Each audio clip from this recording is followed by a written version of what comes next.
Alright, so they are charging.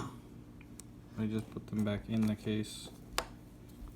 I got my wife's phone so that I could record. So right one automatically connects. Left one, no light. Actually, it doesn't look like it connected all the way.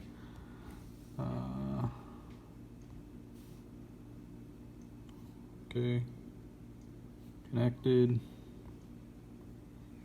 playing. So here's left,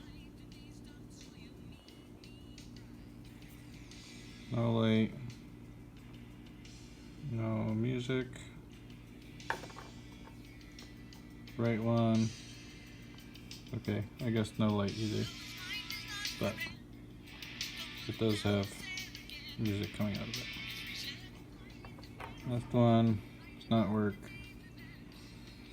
I've tried resetting, holding the button, well, holding the end of it, but it doesn't do anything.